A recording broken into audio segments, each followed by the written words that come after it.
Hello there. In her first PMQs in Parliament, the British Prime Minister promised quick energy aid.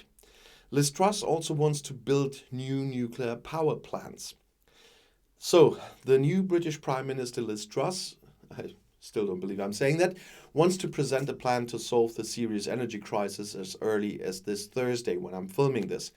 The Conservative politician announced this on Wednesday at her first PMQs in Parliament.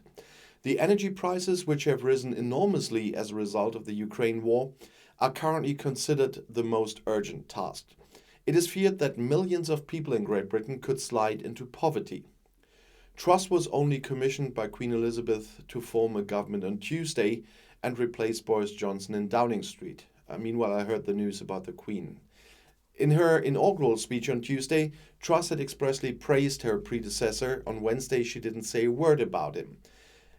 A MP from the opposition Scottish National Party, the SNP, who has described Johnson as corrupt and worthless, was called to order by Parliament Speaker Lindsay Hoyle and had to withdraw her statement, but I heard how she withdrew it. It was nice. Johnson, who still has an MP, did not show up in the plenary for this session. Unlike the former Prime Minister, who often heaped accusations on his opponents in Parliament and gave them unflattering nicknames, Truss opted for a less confrontational stance, but still not answering questions like he did. She first thanked Labour Party leader Keir Starmer for backing the move to support Ukraine. She also announced that she wanted to work with the opposition parties. Truss announced quick help for private households and companies in the energy crisis. However, she ruled out an increased excess profit tax for large energy companies to finance the measures. The reality is that this country cannot achieve economic growth through taxation, said the Prime Minister. Instead, she announced tax cuts and promised to expand oil and gas production in the North Sea and to build new nuclear power plants. A lot of this happening in Scotland, by the way. It's expected that the topic of fracking could also be reassessed. So far, the controversial method of exploiting gas deposits in Great Britain has been subject to a moratorium.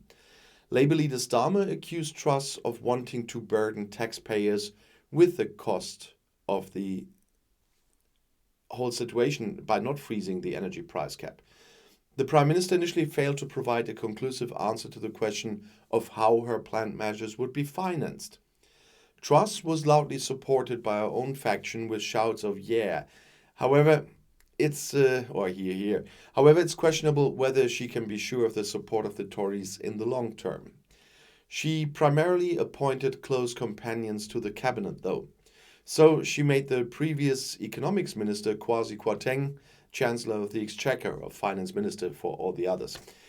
Her friend Therese Coffey was appointed Minister of Health and Deputy Prime Minister. And former European Secretary of State James Cleverly will head the Foreign Office, and former General Counsel Suella Braverman, a Tory hardliner, has been appointed Home Secretary. So it's even worse than Patel before. The arch-conservative Brexit champion Jacob Rees-Mogg is to head the Ministry of Commerce. The supporters of their inferior rival Rishi Sunak had to sit on the backbenches for the most part. But JRM and economics, the only economics he knows is his own and his friends probably. I'll see you in my next video. I'll be back.